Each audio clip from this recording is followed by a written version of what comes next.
نحمده ونصلي ونسلم على رسوله الكريم أما بعد أعوذ بالله من الشيطان الرجيم بسم الله الرحمن الرحيم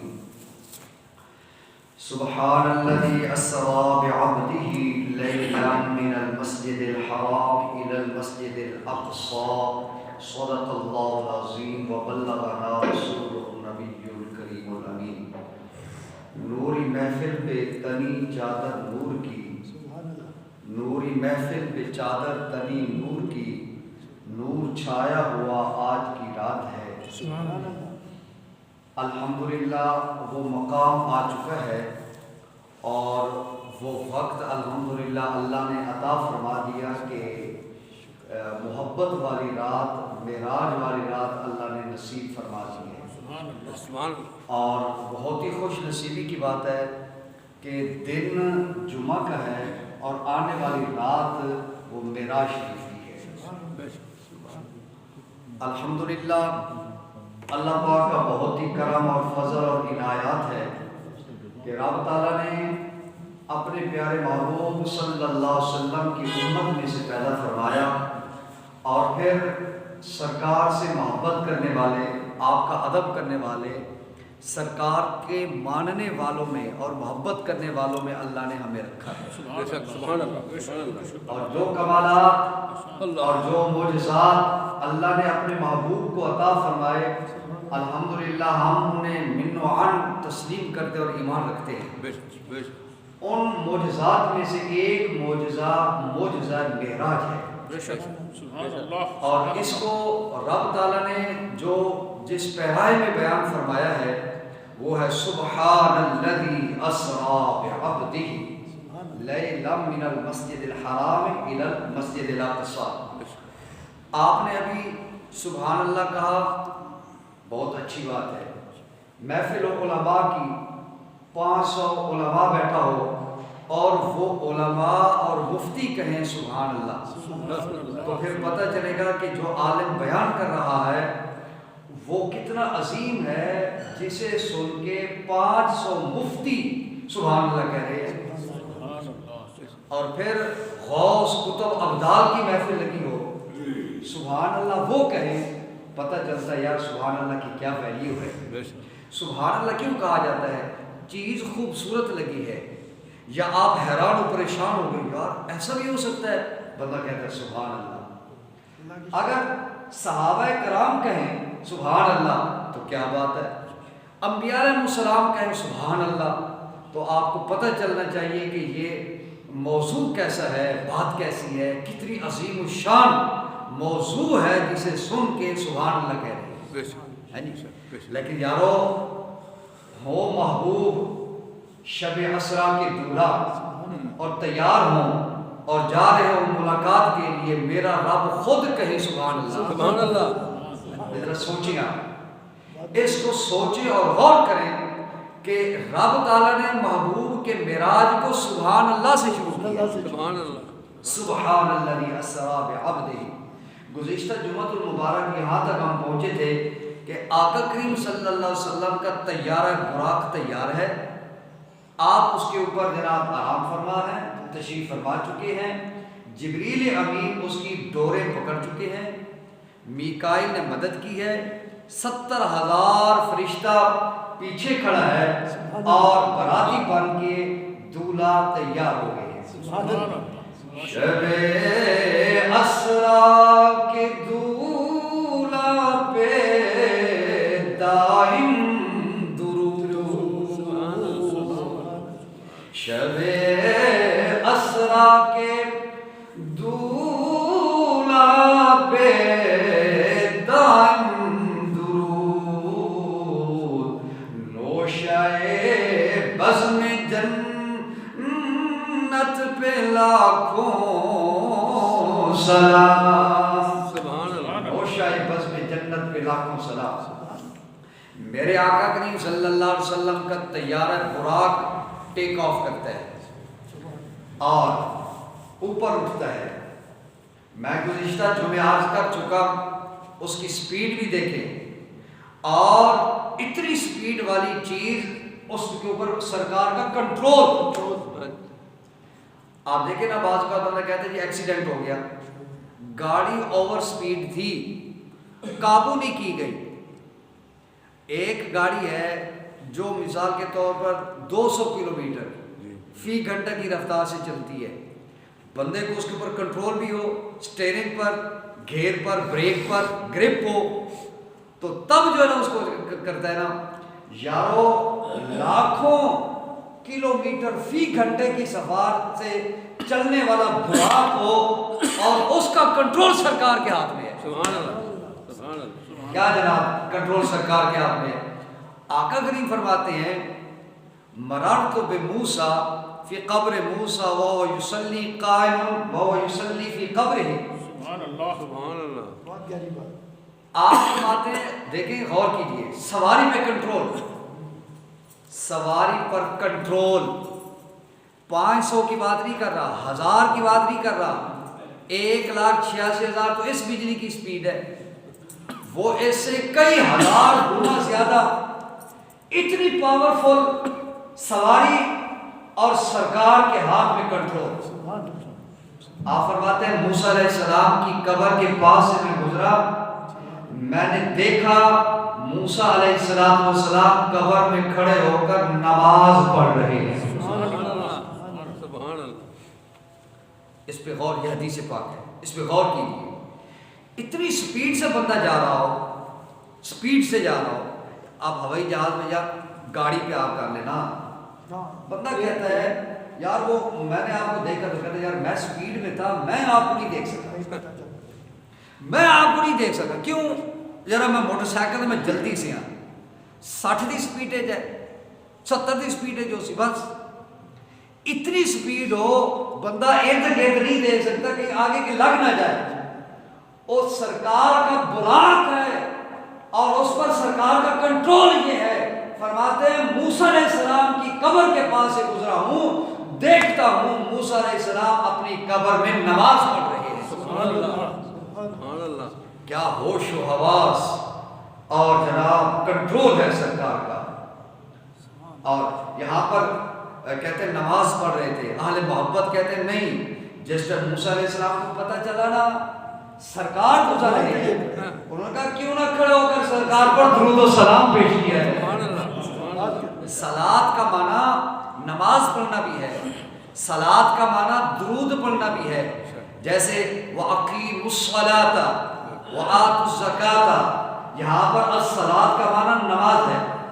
ان اللہ وملائکتہ یصلون علی النبی، یہاں پر یصلون صلاۃ ہے، صلاۃ کا معنی درود ہے۔ تو یصلی فی قبرہ، موسیٰ علیہ السلام کے جو لفظ استعمال ہوا ہے وہ ہے یصلی، انہوں نے کہا اللہ کی نماز پڑھ رہے تھے، یہ بھی ٹھیک ہے جی، سبحان اللہ۔ انبیاء علیہ السلام کا ذوق کہ چاہے وہ قبر میں ہوں، زمین کے اندر ہوں یا زمین کے اوپر ہوں، نماز سے اتنا عشق اور محبت ہے، رب کی عبادت نہیں چھوڑتے، ہر حال میں اللہ کی عبادت۔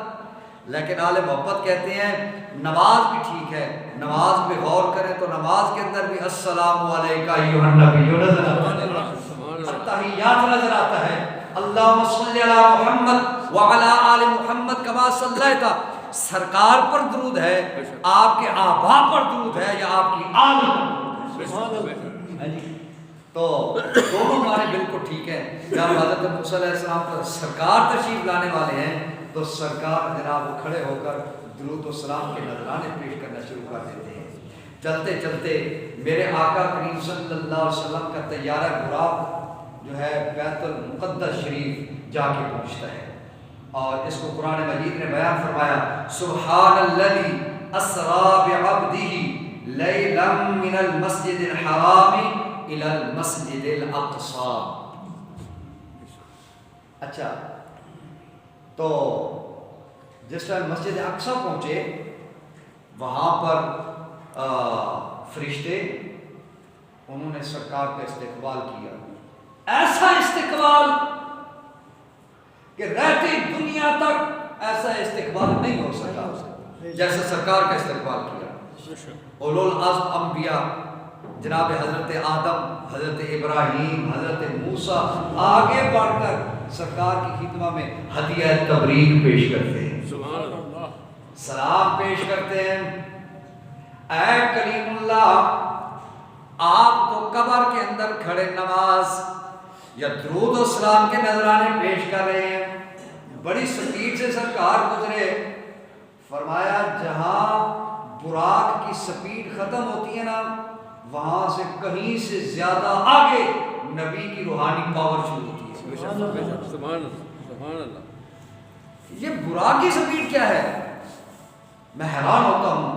حدیث پاک کے اندر آتا ہے، سرکار فرماتے ہیں 6 آسمان نیچے اور اوپر جناب والا بیت المعمور، سدرۃ المنتہا اور اس کے بعد جنت۔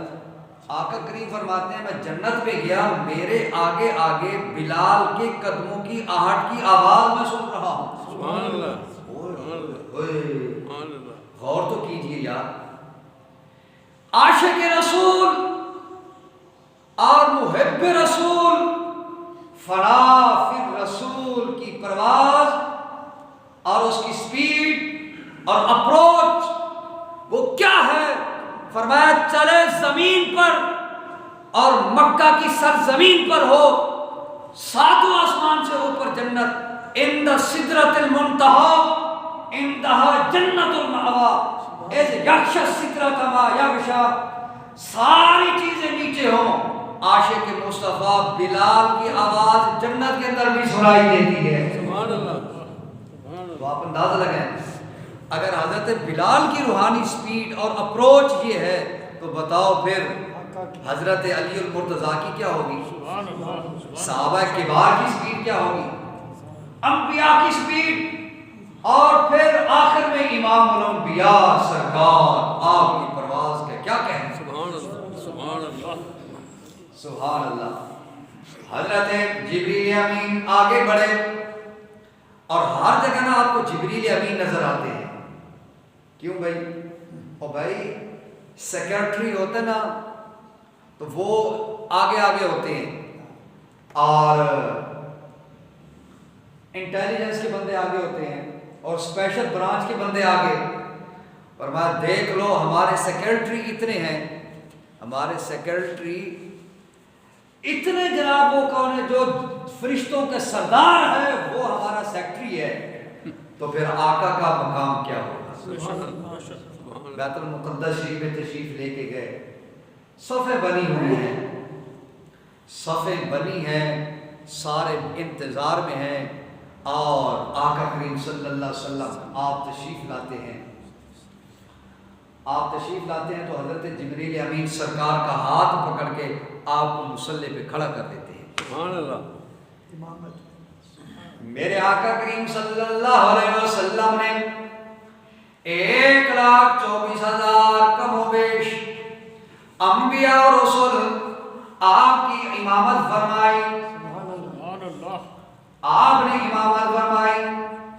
یارو ذرا غور تو کیجئے، خلیل اللہ، کلیم اللہ، صفی اللہ، ذبیح اللہ جن کے مقتدی ہوں، اس امام الانبیاء کی عظمت و شان میں کن الفاظ سے بیان کروں؟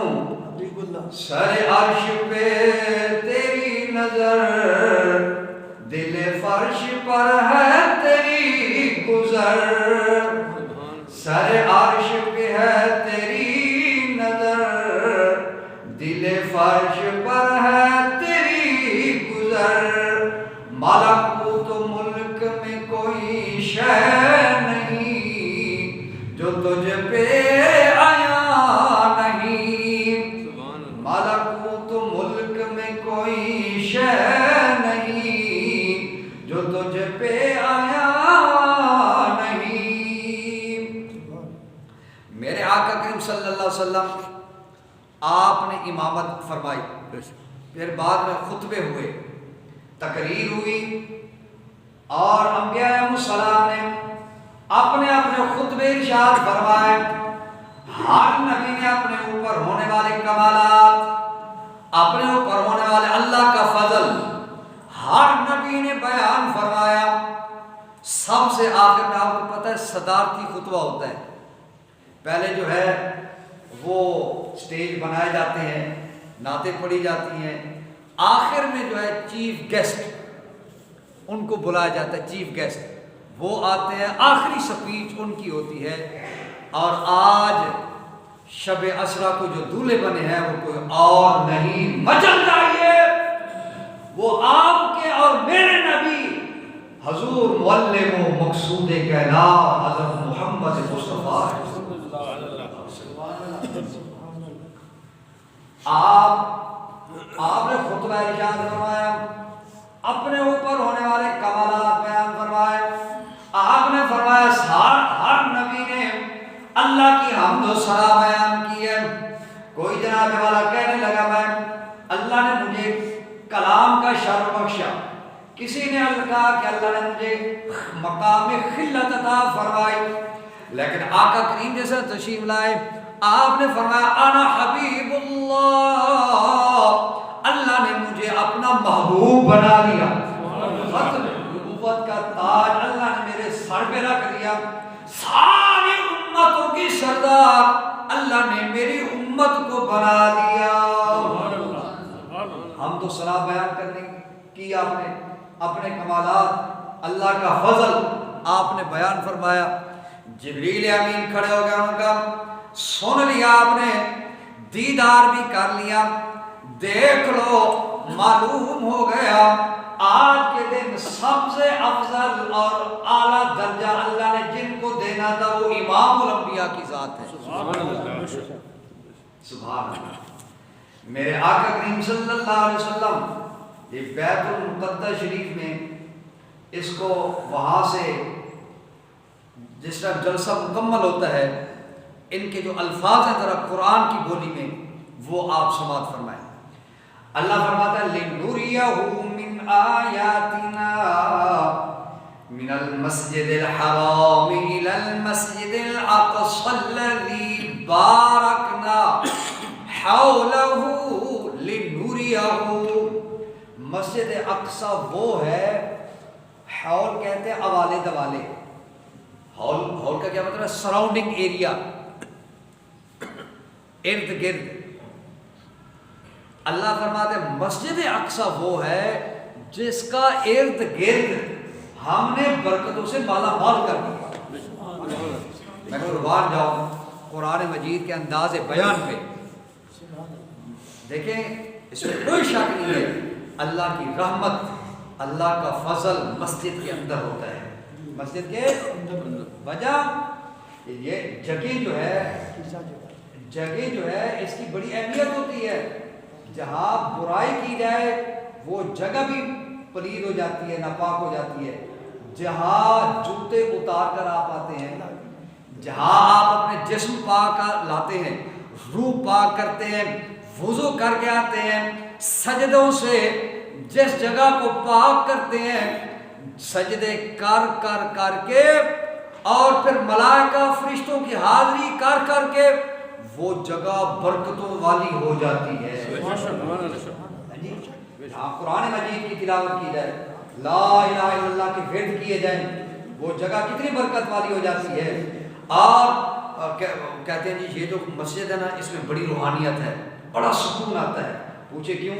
یہاں اللہ کے ولی رہے ہیں، یہ بڑی پرانی مسجد ہے، فلاں بزرگ فلاں استاد یہاں پڑھاتے رہے ہیں. اتنے عرصے سے یہ قدیم مسجد ہے. جتنی مسجد قدیم اللہ کے ولی کے ساتھ نسبت ہوگی اتنی روحانیت اور سکون والی ہوگی وہ. اور ذرا آپ اندازہ لگائیے، مسجد اقصی سابقہ انبیاء علیہ السلام کا قبلہ بھی رہی. میرے آقا کریم صلی اللہ علیہ وسلم نے مسجد اقصی کی طرف منہ کر کے نماز پڑھی ہے، انبیاء تشریف لاتے رہے. سبحان اللہ. وہ بتائیں اس مسجد کا اندر کتنا پاکیزہ ہوگا. ہائے ہائے ہائے. میرے دوستان گرامی، جہاں اللہ والے جن راستوں سے گزرے،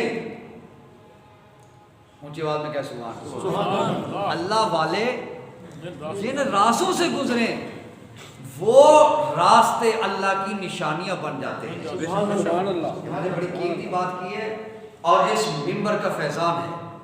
ساری باتیں پڑھی ہوئی نہیں ہوتی، ساری باتیں کتابوں کے اندر نہیں ہوتی. کچھ اس منبر کا بھی اپنا فیضان ہوا کرتا ہے. عرض کر رہا ہوں کہ جن راستوں سے بندہ گزرے وہ راستے اتنے برکت والے متبرک ہو جاتے ہیں. رب ارشاد فرماتا ہے ان الصفا والمروہ من شعائر اللہ. صفا اور مروہ جو ہے یہ اللہ کی نشانیاں ہیں. سبحان اللہ. جی کون چلا ہے؟ کہا حضرت ہاجرہ چلی ہے اس کے اوپر. حضرت اسماعیل کے مبارک قدم لگے، وہ راستے برکت والے. غور کیجئے، اور مسجد اندر تو ہے ہی برکت والی. رب کائنات آپ ارشاد فرمائیں کہ مسجد اقصی کے ارد گرد برکتیں کیسی ہو گئیں. اور فرمایا دیکھ لو میرے انبیاء جن راستوں گلیوں سے گزر جائیں وہ گلیاں بھی برکت والی ہو جاتی ہیں. وہ گلیاں اور راستے بھی. اس لیے اللہ نے فرمایا من المسجد الحرام الى المسجد الاقصى الذي باركنا حوله. ہم نے اس کے ارد گرد کو برکت والا بنا دیا. سبحان اللہ. ہم نے اس کے ارد گرد کو برکت والا. اچھا آپ مجھے بتائیں برکت ادھر مسجد کے اندر ہوگی یا باہر گلی میں؟ مسجد کے اندر. مسجد کے اندر. اندر. لیکن یارو ان گلیوں میں اگر حضرت محدث ہزاروی قدس سرہ العزیز گزر جائیں تو کیا یہ گلی کی برکت نہیں ہوگی؟ انشاءاللہ ہوگی. ہائے ہائے. سبحان اللہ. سبحان اللہ. لا اقسم بہذا البلد. اللہ نے شہر مکہ کی قسم ارشاد فرمائی. اس وجہ سے نہیں کہ خانہ کعبہ شریف ہے، مطاف ہے. قسم اس لیے یاد فرمائی میرے مصطفیٰ آپ ان گلیوں میں چلتے پھرتے ہیں. اگر سرکار کے چلنے کی وجہ سے جگہ اور گلیاں برکت والی ہو سکتی ہیں، سرکار کی اولاد کن راستوں سے گزرے. اب آپ کو سمجھ آئی کہ یہ جو اللہ نے فرمایا الی المسجد الاقصی الذی بارکنا حولہ، ہم نے مسجد کا ارد گرد. آپ ذرا تصور کیجئے مسجد کے ارد گرد ایسے نمازی ہوں جو بزرگ ہوں اور اللہ والے ہوں. کیا مسجد کے برکت کی وجہ سے ان گھروں کے اوپر کتنی برکت پڑے گی؟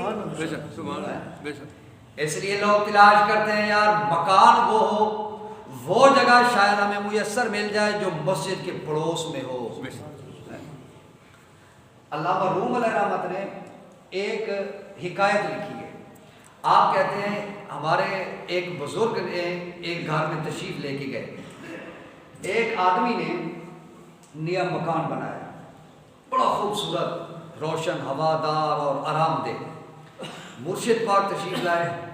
آپ نے دیکھا، بڑی خوشی کا اظہار فرمایا، سراہا. فرمانے لگے بچے یہ کھڑکی ہے یہ کس لیے رکھی ہے؟ کہنے لگے قبلہ اس لیے رکھی ہے کہ یہاں سے ہوا بڑی زبردست آتی ہے اور روشنی جو ہے نا اس کا آتا ہے، کیونکہ روشنی جو ہے نا وہ گھروں میں جو ہے وہ بڑی ضروری ہے. آپ نے فرمایا بہت اچھی بات ہے، لیکن کاش اگر آپ یہ کہتے کہ اس کھڑکی سے، اس روشن دان سے مسجد سے اذان کی آواز آتی ہے. سبحان اللہ. سبحان اللہ. تو روشنی اور ہوا تو آنی ہی آنی ہے.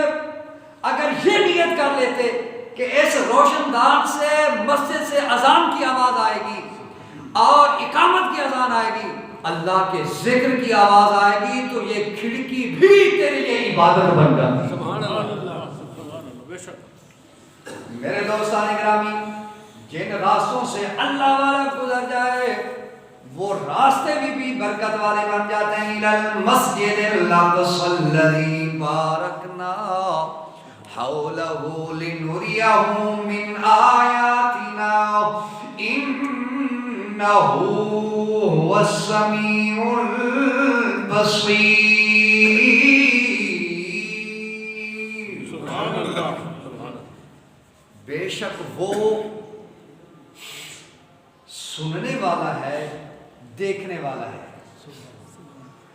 2 منٹ رہ گیا، میں اس کو آپ کو بڑے مختصر انداز میں سمجھانا چاہتا ہوں. سبحان اللہ سے یہ آیت شروع ہوئی ہے، انہ هو السمیع البصیر پہ یہ آیت کیوں جی آیت جب آیت شروع ہوگی تو 2 ذاتوں کا ذکر ہے. ایک ہے سبحان الذی اللہ سبحانہ و تعالی، اور ایک ہے بعبدہ حضرت سیدنا امام الانبیاء حضرت محمد رسول اللہ، دو ذاتیں ہو گئی۔ اب اینڈ کے اندر آپ جائیں تو اللہ فرماتا ہے بے شک وہ سنتا ہے، دیکھتا ہے۔ پیچھے بات ہے دو کی، آگے بات ہے ایک کی، اس کو ذرا غور کی۔ مثال میں کہتا ہوں قبلہ ڈاکٹر صاحب اور قبلہ خلیفہ صاحب میرے پاس آئے تو اس نے کہا کہ میں یہ، آپ کہیں گے یار پیچھے بات دو کی ہے، آپ کہہ رہے ہو اس نے کہا، تو یہ تھوڑی سمجھانے کی کوشش کریں۔ ہم کہیں گے ان میں سے ایک بول رہا تھا تو دوسرا سن رہا تھا، جب دوسرا بولتا تھا تو پہلا سن رہا ہوتا تھا۔ یوں سمجھ لیں معراج کی رات آئی، لا مقام پہ پہنچے سرکار، میرے رب نے کرم فرمایا آج کی رات میرے پوری دنیا میں کوئی بھی نہیں، ایک محب ہے، ایک محبوب ہے، میرا رب بول رہا تھا، میرا مصطفیٰ سن رہا تھا، یا پھر میرا مصطفیٰ بول رہا تھا، میرا رب اس کو سن رہا تھا۔ انہ هو السمیع البصیر، وہی دیکھتا بھی ہے وہ سنتا بھی ہے۔ مرجے دونوں ہیں، یا میرا رب بول رہا تھا یا مصطفیٰ بول رہا تھا، یا میرا رب دیکھ رہا تھا یا میرا مصطفیٰ میرے رب کا دیدار کر رہا تھا۔ بہت اونچے گئے موسیٰ، بہت اونچے گئے موسیٰ تو کوہ طور تک پہنچے، بہت اونچے گئے موسیٰ تو کوہ طور تک پہنچے، اٹھے جو حضرت عیسیٰ تو چوتھے فلک تک پہنچے۔ نظر والو ذرا دیکھو محمد کی بلندی کو، چلے بیت الحرام سے اور خدا کے نور تک پہنچے، چلے بیت الحرام سے اور خدا کے نور تک پہنچے۔ دعا ہے اللہ پاک معراج شریف کو اپنی بارگاہ میں قبول فرمائے۔ آنے والی جو رات ہے یہ شب معراج ہے اور بڑی فضیلت ہے۔ سرکار نے فرمایا ایک رات، بعض اوقات عمل چھوٹا ہوتا ہے نا، یہ آپ دیکھتے ہیں ایک آدمی 1 گھنٹہ کام کرتا ہے کمپیوٹر پہ بیٹھ کے، 1 گھنٹہ کام کرتا ہے لاکھوں روپے کما لیتا ہے۔ ایک آدمی 8 گھنٹے کام کرتا ہے مزدوری کا، شام کو اس کو 1800 روپے ملتے ہیں۔ یہی بات ہے دوستو، بعض راتیں ایسی ہیں میرا رب فرماتا ہے اس میں تھوڑی سی محنت کرو نا، تھوڑی سی، اللہ بے پناہ ثواب عطا فرماتا ہے۔ ان میں سے ایک شب معراج ہے۔ ایک رات فرمایا قیام کرو، اللہ 100 راتوں کا ثواب عطا فرمائے۔ یاد ہے نا لیلۃ القدر خیر من الف شہر، 100 سال، کتنی بڑی بات ہے۔ اور پھر فرمایا کہ 60 سال کے روزوں کا ثواب ہے۔ کتنا؟ 60 سال کے روزے، جو 27 کے روزے کا ثواب ہے۔ لہٰذا ایک روزہ اتنا ثواب، ایک رات اتنا قیام۔ انشاءاللہ کبرا محترم جناب قاری زین صاحب ساعت التسبیح پڑھائیں گے، مسجد کھلی ہوگی، آپ تشریف لائیں، ساعت التسبیح کی جماعت بھی ہوگی، نوافل بھی ادا کیے جائیں گے، قرآن مجید کی تلاوت کریں، اور آخر میں اذکار ہوں گے، ذکر اذکار، اور آخر میں دعا کی جائے گی۔ آپ سے گزارش ہے اس بھرپور محفل میں شرکت فرما کر ثواب حاصل کریں۔ وآخر دعوانا الحمدللہ وما علیکم۔